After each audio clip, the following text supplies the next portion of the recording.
네, 오늘 함께 나눌 하나님 말씀은 마가복음 11장 1절에서 11절까지 말씀입니다.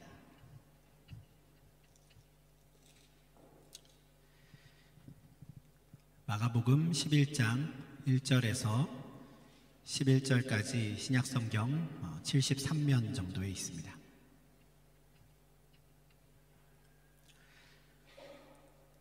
찾으신 줄 알고 오늘 본문 말씀 제가 봉독하겠습니다. 그들이 예루살렘에 가까이 와서 감람산 벳바게와 베다니에 이르렀을 때에 예수께서 제자 중 둘을 보내심에 이르시되 너희는 맞은편 마을로 가라. 그리로 들어가면 곧 아직 아무도 타보지 않은 나귀 새끼가 매어 있는 것을 보리니 풀어 끌고 오라. 만일 누가 너희에게 왜 이렇게 하느냐 묻거든 주가 쓰시겠다 하라.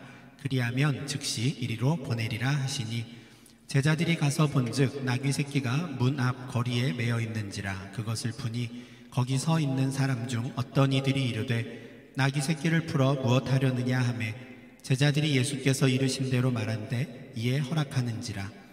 나귀 새끼를 예수께로 끌고 와서 자기들의 겉옷을 그 위에 얹어 놓음에 예수께서 타시니 많은 사람들은 자기들의 겉옷을 또 다른 이들은 들에서 벤 나뭇가지를 길에 펴며 앞에서 가고 뒤에서 따르는 자들이 소리 지르되 호산나 찬송하리로다 주의 이름으로 오시는 이여 찬송하리로다 오는 우리 조상 다윗의 나라여 가장 높은 곳에서 호산나 하더라. 예수께서 예루살렘에 이르러 성전에 들어가사 모든 것을 둘러보시고 때가 이미 저물매 12 제자를 데리시고 베다니에 나가시니라. 아멘. 네, 교회 절기상 오늘은 종려주일입니다. 저희가 벌써 코로나 상황에서 두 번째 이제 종려주일을 맞이하게 되었는데요. 이 종려주일이라는 말은 종려나무와 연관되어 있는 표현입니다. 종려나무는 대추야자 나무이거든요. 요한복음 12장 13절에 따르면 예수님께서 이 땅에 계실 때 이제 마지막으로 유월절을 지키러 예루살렘을 방문하신 적이 있는데 바로 그때 많은 사람들이 이제 종려나무 가지를 흔들며 예수님을 맞이하며 환호했다라는 말씀이 있습니다. 그래서 이 표현에서 비롯해서 예수님께서 십자가를 지시기 위해 예루살렘으로 입성하신 그날을 기념하는 주일을 이제 종려주일이라고 우리가 부릅니다. 오늘 제가 봉독한 이 마가복음 11장 1절부터 11절까지에는 방금 말씀드린 대로 예루살렘에 있던 그 많은 사람들이 종려나무 가지를 흔들며 예수님을 맞이했던 바로 그날 있었던 일에 관해 기록하고 있습니다. 누가복음 3장 23절에 따르면 예수님께서 이 땅에 오신 이후에 처음부터 하나님 나라의 복음을 전파하는 사역을 바로 시작하셨던 게 아니라 한 30살쯤 되셨을 때부터 가르치고 전파하는 일을 시작하셨다라고 말씀합니다.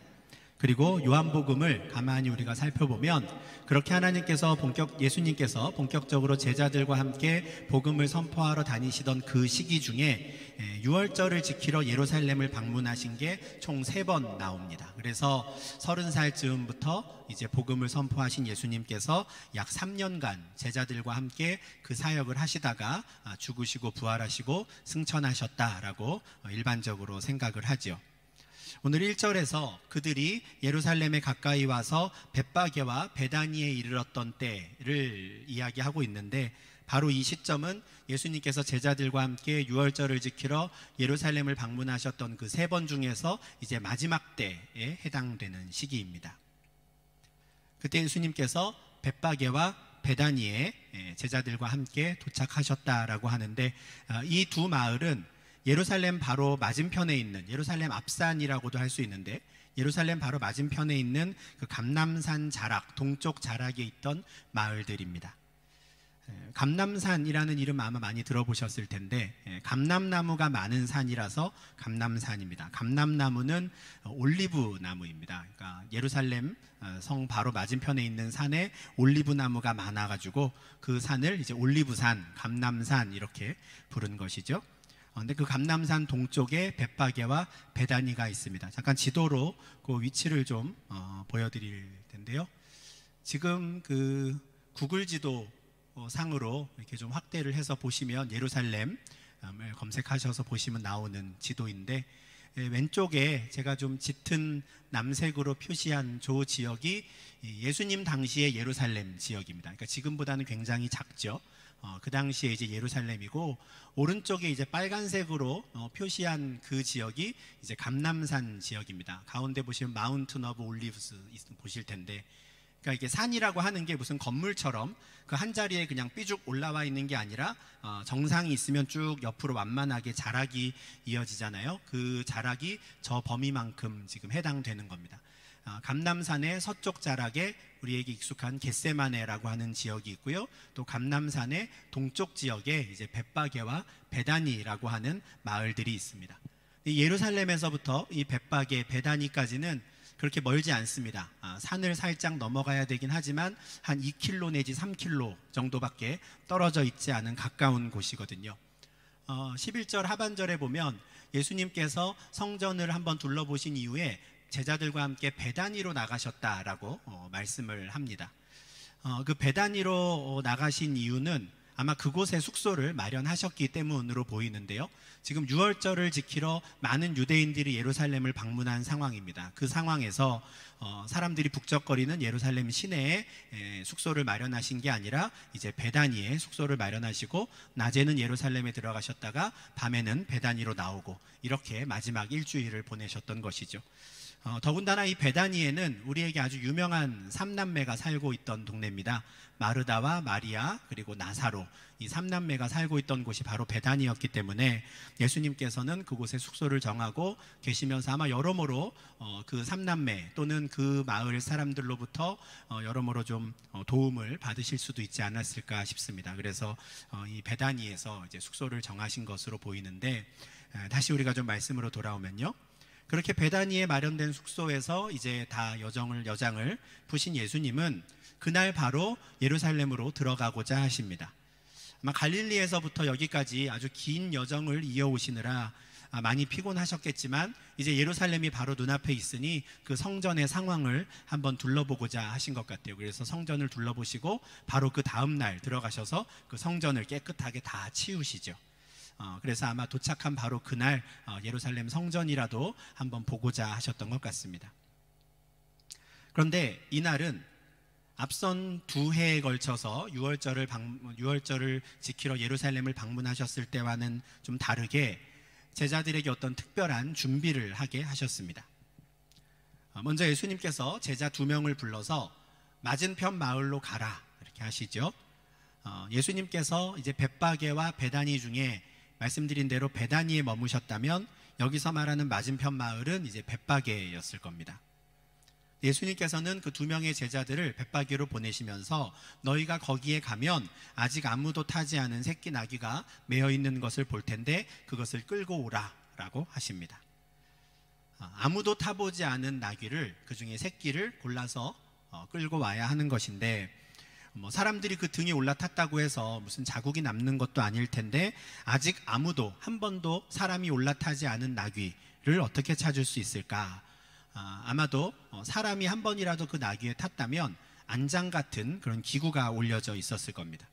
그런데 아무도 타보지 않은 나귀 등에는 사람이 탈 만한 그런 기구를 올려놓지 않았을 것이죠.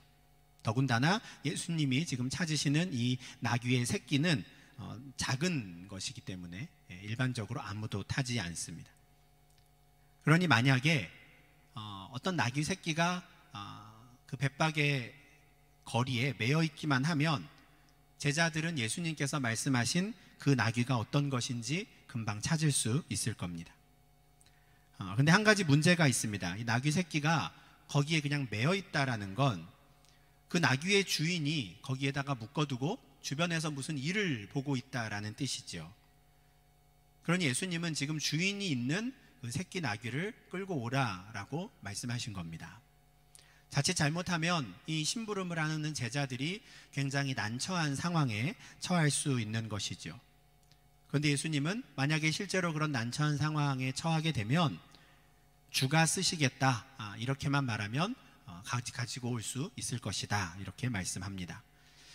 예수님은 이렇게 그냥 말씀을 하시고 제자들을 보내신 건데, 심부름을 하는 제자들 입장에서 참 곤란한 상황이죠. 아마 시키시는 대로 맞은편 마을로 가면서 정말 나귀 새끼가 그렇게 있을까? 그렇게 있더라도 우리가 그냥 끌고 와도 괜찮을까? 아무 문제 없을까? 뭐 이런 이야기들을 하면서 갔을 것 같습니다. 근데 4절을 보니까 실제로 제자들이 그 마을에 들어가서 보니 나귀 새끼가 문 앞 거리에 매여 있습니다. 이 문 앞 거리라는 건 아마 그 마을 입구 성문에 들어가자마자 그 앞에 있는 큰 길가에 이제 매여 있다라는 건데, 그러니까 마을에 들어서자마자 예수님이 말씀하신 그 새끼 나귀를 딱 본 겁니다. 한편으로는 참 신기하다 생각했을 것 같아요. 정말 있네 생각을 했겠죠. 또 다른 한편으로는 그럼 진짜 저거를 끌고 가야 되나? 아마 했을 겁니다. 일단 제자들은 예수님께서 말씀하신 대로 그렇게 매여있는 줄을 풀기 시작합니다. 역시나 거기에 서 있는 사람 중에 어떤 사람이 와서 묻죠. 이 나귀 새끼를 풀어서 어떻게 하려고 하는 거냐 묻습니다. 당연히 제자들 입장에서는 예수님께서 하라고 하신 그 말씀밖에는 다른 할 말이 없습니다. 그래서 주가 쓰시겠다 이렇게 뜩 이야기를 하죠. 굉장히 뜬금없는 이야기였을 텐데 주가 쓰시겠다라는 말을 들으니 허락해 주었다라고 합니다. 제자들 입장에서는 연속해서 굉장히 신기한 경험들을 지금 했던 날이었을 겁니다. 이렇게 해서 벳바게로 심부름을 갔던 그 2명의 제자들이 나귀 새끼를 끌고 베다니로 돌아왔습니다. 그러자 제자들은 자기들의 겉옷을 벗어서 그 나귀 새끼 위에 올려놓지요. 아무도 타보지 않은 새끼 나귀였으니 안장처럼 뭔가 이렇게 꾸밀 게 있어야 했는데 임시방편으로라도 겉옷을 걸친 겁니다. 그렇게 새끼 나귀가 잘 준비가 되자 예수님이 그 위에 올라타셨습니다. 그리고 나귀를 타신 채 예루살렘을 향해 출발하시죠. 한 2km 내지 3km 정도 되는 그 거리는 나귀 새끼를 타고 가신 겁니다. 앞서 말씀드린 대로 지금 예수님께서는 마지막으로 이 땅에서 유월절을 보내러 예루살렘에 들어가시는 길입니다. 이제 들어가시면 그곳에서 십자가에 달려 죽음을 맞이하게 되시겠죠. 그래서 이 마지막 때에 예수님은 예전처럼 그냥 걸어서 들어가지 않으셨습니다. 왜냐하면 이 마지막 순간에 이 기회가 있을 때 반드시 성취하셔야 하는 말씀이 있었기 때문입니다. 스가랴 9장 9절 말씀인데요. 시온에 따라 크게 기뻐할지어다. 예루살렘에 따라 즐거이 부를지어다. 보라, 내 왕이 내게 임하시나니 그는 공의로우시며 구원을 베푸시며 겸손하셔서 나귀를 타시나니 나귀의 작은 것 곧 나귀 새끼니라 라는 이 말씀입니다. 우리가 조금 전에 교동문에서 읽었던 그 말씀이지요. 이 말씀 때문에 예수님은 정상적인 큰 나귀 딱 탔을 때 폼나는 그런 나귀가 아닌 나귀의 새끼를 타셨습니다. 예수님이 이 땅에 오셔서 33년간 사시면서 항상 율법을 이루는 삶을 사셨는데 그 마지막 일주일도 아직 다 이루지 못하고 남아있는 그 말씀들을 하나하나 성취하신 그 사역이었던 것입니다.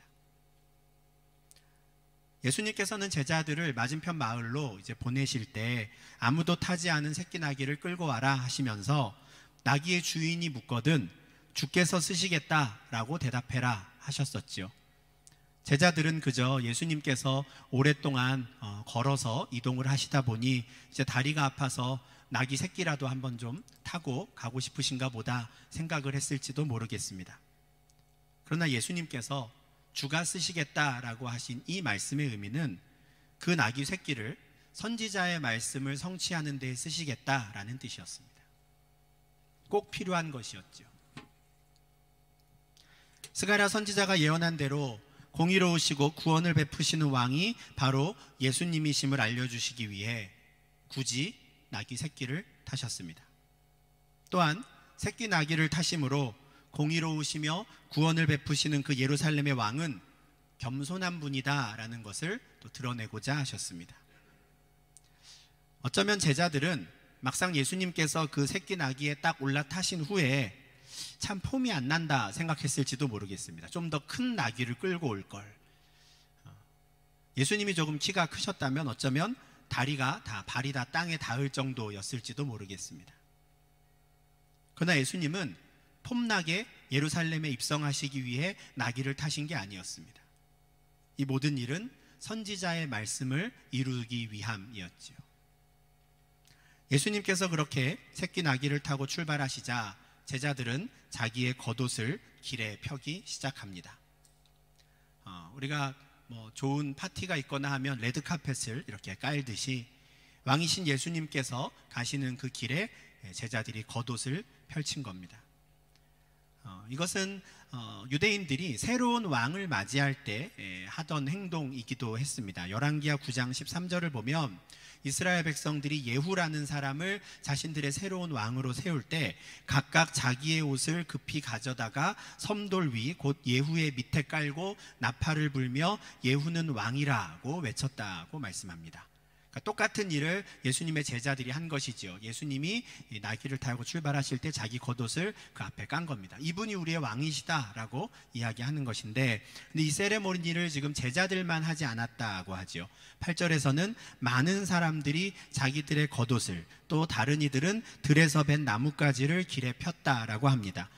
겉옷을 입고 있었던 사람들은 그 옷을 깔았고, 겉옷이 없는 사람들은 옆에 있던 나무 가지라도 베어다가 길에 편 것이죠.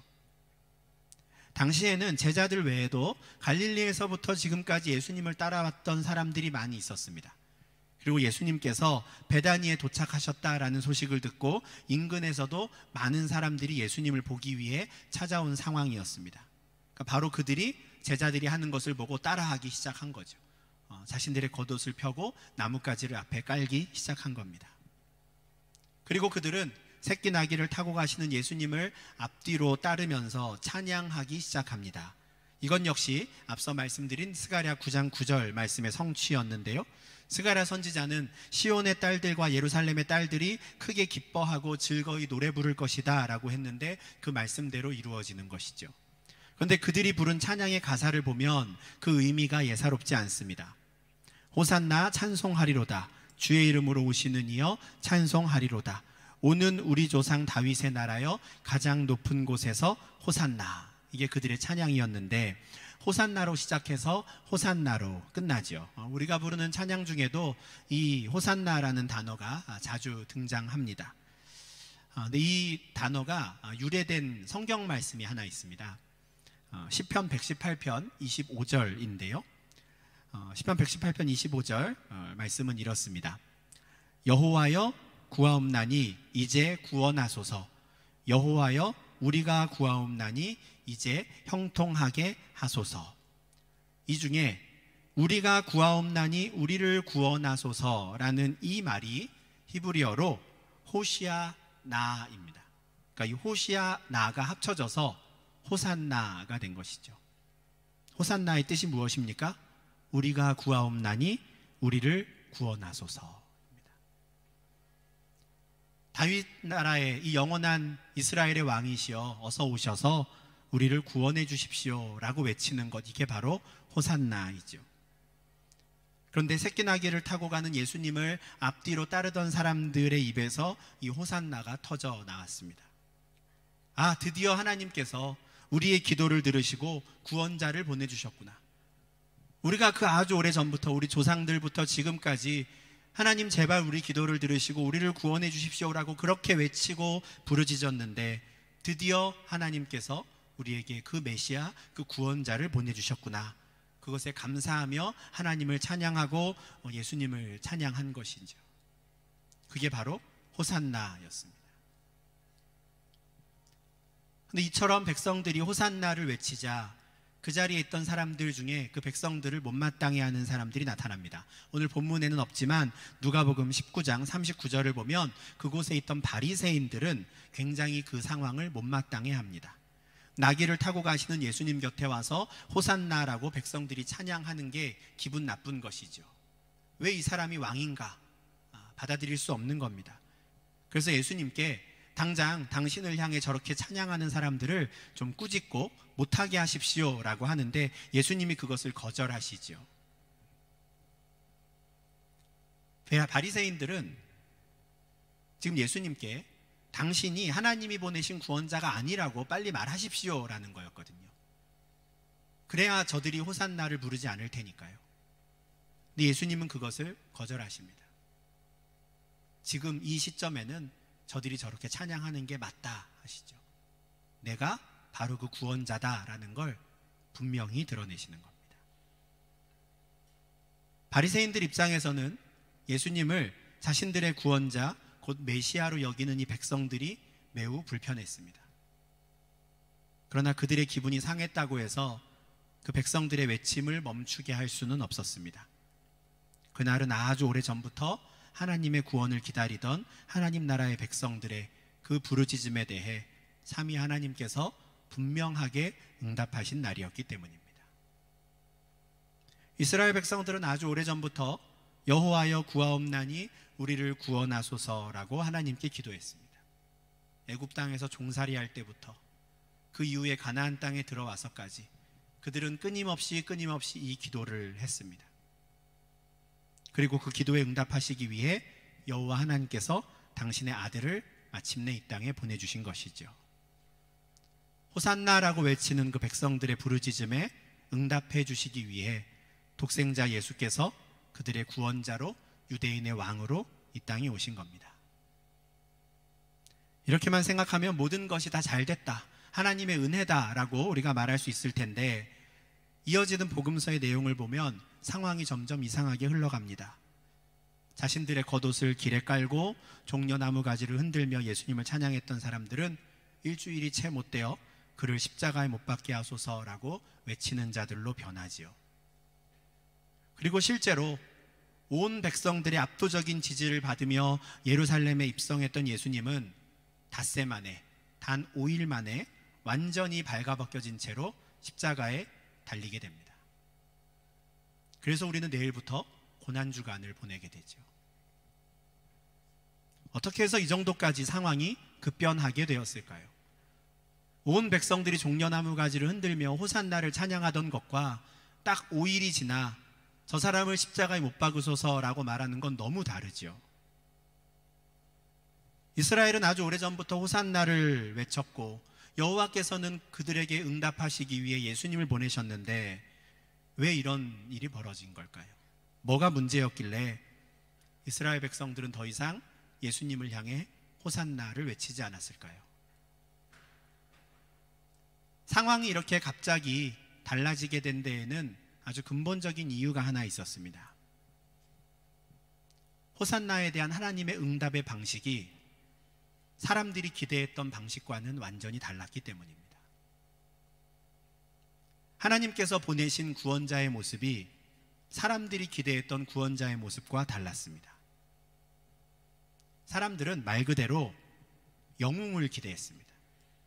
강력한 힘과 강력한 능력을 가진 어떤 영웅, 그 누군가가 나타나서 우리를 구원해 주기를, 내 답답한 삶의 문제를 확 다 해결해 주고 이 불의한 이 세상을 싹쓸이 해버리기를 그렇게 기대했죠.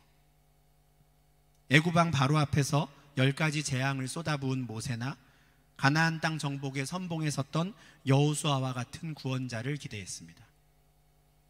그런 영웅이 다시 한번 등장해서 로마 제국의 억압에 맞서고 과거 다윗 왕국의 그 영광을 회복시켜 주기를 기대했지요. 예수님께서 예루살렘으로 입성하시던 날 수많은 사람들이 종려나무 가지를 흔들며 환호했던 데에는 이와 같은 기대감이 깔려 있었습니다. 이제 다 끝났어. 이제 진짜 새로운 시대가 열릴 거야 기대한 것이죠. 어쩌면 그들은 예수님께서 그 다음 날 예루살렘 성전을 다 뒤집어 엎으실 때만 해도 역시 우리의 기대가 틀리지 않았어, 뭔가를 보여주실 거야 라고 생각했을지도 모르겠습니다. 수많은 백성들이 예수님을 지지하고 있으니 그 세력을 등에 업고 이제 부패한 종교 지도자들을 다 혼내주고 또 로마 총독에게도 맞서서 우리에게 승리를 안겨줄 그 영웅을 기대했겠지요. 그런데 그 이후에 예수님께서 보여주신 모습에 그들은 크게 실망합니다. 종교 지도자들과 몇 차례 논쟁을 하시긴 하는데 뭔가 속 시원한 모습이 없죠. 결국 사내들인 공회에 붙잡혀 가십니다. 그들이 예수님을 이리저리 끌고 다녀도 그렇게 조롱할 때에도 예수님은 아무 말씀도 하지 않으십니다.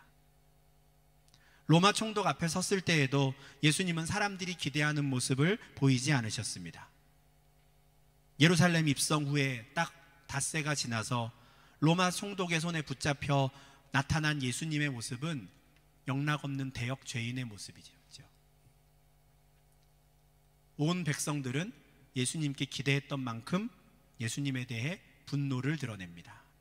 물론 뒤에서 종교 지도자들이 그들을 충동질하기도 했지만 예수님은 온 백성들의 분노의 대상이 되고 말았죠. 차라리 저 사람을 죽여버리라고. 그리고 예수님은 십자가에 달리십니다.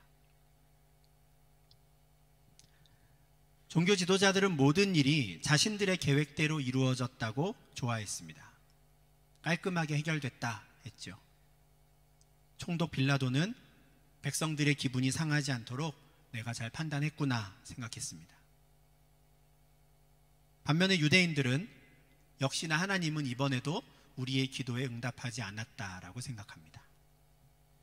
우리가 그렇게 오랫동안 기도했는데 여전히 하나님은 우리를 위해 구원자를 보내지 않으셨다라고 생각했죠. 제자들부터 더 이상 예수님에 대해 기대하지 않고 뿔뿔이 흩어져 도망쳤으니 다른 사람들에 대해서는 말할 것도 없습니다. 사람들은 예수님을 실패한 반역자로 여겼지요. 우리가 그렇게나 성원해 주었고 우리가 그렇게나 후원해 주었는데 압제자들에게 맞서는 강한 능력을 보여주지 못하는 무능한 지도자로 여겼습니다. 그러나 우리는 알고 있습니다. 그 예수님의 사역은 실패하지 않았습니다. 예수님은 무능한 지도자였기에 그렇게 죽으신 게 아니었죠. 사람들의 생각, 사람들의 기대와는 달리 오히려 그렇게 완전히 발가벗겨진 채 십자가에 달리시는 것이야말로 그 오랫동안 호산나를 외쳤던 사람들을 위한 일이었습니다. 그렇게 오랫동안 호산나를 외치며 우리를 구원해달라고 외쳤던 그 하나님의 백성들에 대한 응답으로 예수님은 거기에 달리신 겁니다. 하나님께서는 모든 사람들을 심판하실 수 있는 권위와 능력을 갖고 계셨지만 그들을 심판하시는 데에 그것들을 사용하지 않으셨습니다. 하나님께서는 그 권능을 당신의 독생자를 십자가에 매다는 데에 사용하시죠. 그것만이 여호와여 구하옵나니 우리를 구원하소서라고 부르짖는 그 백성들의 기도에 완전히 그리고 단번에 응답하시는 방법이었기 때문입니다. 이와 같은 하나님의 구원의 신비를 알게 된 사도들은 하나님의 신실하심과 하나님의 구원의 지혜를 찬양하지 않을 수 없었습니다. 하나님이 그 아들을 세상에 보내신 것은 세상을 심판하려 하심이 아니요 그로 말미암아 세상이 구원을 받게 하려 하심이라. 깊도다 하나님의 지혜와 지식의 풍성함이요 그의 판단은 헤아리지 못할 것이며 그의 길은 찾지 못할 것이로다. 십자가의 도가 멸망하는 자들에게는 미련한 것이요 구원을 받는 우리에게는 하나님의 능력이라. 아멘. 오늘을 종려주일로 보내면 이제 우리는 내일부터 고난주간을 보내게 됩니다. 올해도 우리는 고난주간 특별 새벽기도회를 할 수가 없는 상황입니다. 그러나 우리가 매년 계획해서 해오던 프로그램을 못한다고 해서 1년에 한 번씩 찾아오는 이 귀한 절기의 의미가 사라지는 것은 절대 아닙니다. 올해에도 고난받으심으로 우리를 구원하신 메시아, 오히려 죽음으로 우리를 구원하신 그 예수님에 대해 깊이 묵상하는 고난주간이 될 수 있기를 바랍니다. 하나님의 생각은 우리의 생각과 달랐습니다. 하나님께서는 그 어느 누구도 생각지 못했고 상상하지도 못했던 방법으로 죄 가운데 있던 우리를 구원하셨습니다. 자신들의 생각했던 기대했던 방식으로 우리를 구원해 주지 않았다고 실망하고 예수님을 죽이라고 말했던 그들의 실망감 어쩔 수 없는 것이었죠. 비록 하나님의 뜻을 그들이 헤아리지 못했다고 해서 하나님은 그 사역을 멈추실 수 없었던 겁니다.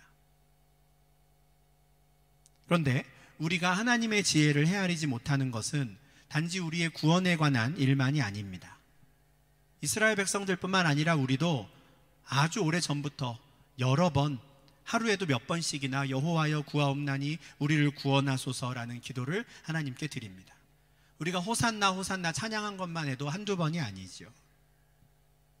당장 나의 환난에서 나를 건져주시기를, 이 어려움에서 나를 피할 길을 주시기를, 나의 문제, 남편과 아내의 문제, 우리 자녀들의 문제, 우리 가정과 우리 직장, 우리 교회 공동체의 여러 문제들, 어려움에 처할 때마다 우리는 하나님께 부르짖습니다. 제발 우리를 봐달라고, 우리를 구원해달라고 기도하지요. 그런데 가만 생각해 보면 우리가 생각하고 기대했던 그대로의 방식으로 하나님께서 응답하셨던 적이 오히려 적습니다. 하나님께서는 보통 우리가 예상치 못했던 방식으로 응답해 주시죠.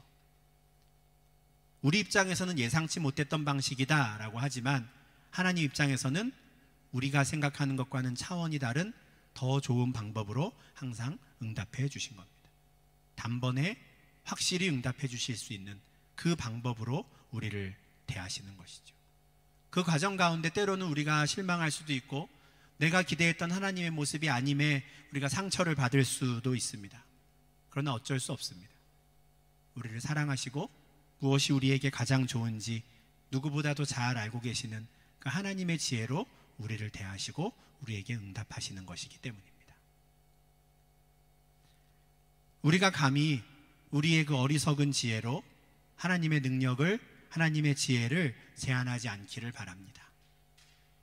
호산나를 부르며 하나님의 도우심과 긍휼하심을 바라는 모든 백성들에게 하나님께서는 언제나 구원의 은혜를 베풀어 주십니다. 그 방법이야말로 우리가 하나님께 맡기고 우리는 하나님께 언제나 호산나를 부르며 여호와여 구하옵나니 우리를 구원하소서 날마다 기도하기를 쉬지 않는 주의 백성들 되시기를 바랍니다. 크신 하나님의 지혜로 우리를 죄에서 구원하셨을 뿐 아니라 우리가 생각지도 못한 방식으로 그 환난 중에 있는 우리를 구원하실 하나님을 기대합니다. 이번 한 주간 우리가 고난 주간을 보내지만 마냥 슬퍼하지만 않는 이유는 그 하나님의 구원의 능력을 우리가 이미 알기 때문이지요. 승리하신 주님을 기대하며 우리가 주의 사랑을 기억하며 종려주의를 보내고 또 고난 주간을 보낼 수 있으면 좋겠습니다.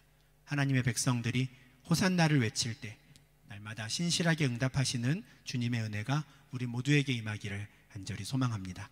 기도하겠습니다. 하나님 아버지 감사합니다. 여호와여 구하옵나니 우리를 구원하소서 아주 오래전부터 외쳤던 당신의 백성들의 그 부르짖음에 응답하시기 위해 2000년 전에 이 땅에 주님이 오셨고 우리를 위한 그 구원의 길을 열어주시니 참으로 감사를 드립니다. 사람들이 기대했던 것과는 전혀 다른 볼품없는 새끼 나귀를 타시고 사람들이 기대했던 것과는 전혀 다른 방식으로 십자가에 달려 죽으심으로 우리를 구원하신 주님을 봅니다. 우리가 하나님의 지혜와 하나님의 능력을 우리의 어리석음으로 재단하지 않게 하시고 아무도 생각지 못했던 그러나 가장 귀하고 가장 좋은 방식으로 우리를 구원하신 여호와 하나님의 사랑을 우리 주 예수 그리스도의 은혜를 기억하며 감사하는 저희가 되게 하여 주시옵소서. 그렇게 우리를 구원하셨을 뿐 아니라 주의 백성들이 이 땅 가운데 사는 동안에 겪게 되는 수많은 환난과 어려움 중에도 우리가 알지 못하는 크고 기이한 일들로 우리가 뜻하지 않고 예상치 못했던 여러 방식들로 때마다 일마다 우리를 도우시며 우리를 구원하시는 주님을 기억합니다. 우리가 주께 호산나를 외치기를 주저하지 않게 하시며 나의 방식이 아니라 주님의 방식으로 우리를 건져주시기를 간절히 소망하는 저희 되게 하여 주시옵소서. 그래서 종려주의를 보내며 고난주간을 보내는 이 시기가 오히려 주님의 사랑을 더욱더 깊이 아는 풍성한 은혜의 시간이 되게 하시며 주의 백성들을 향한 그 구원의 능력으로 주께서 찬양받으시고 높임받으시는 복된 한 주간 될 수 있도록 인도하여 주시옵소서. 예수님 이름으로 기도합니다. 아멘.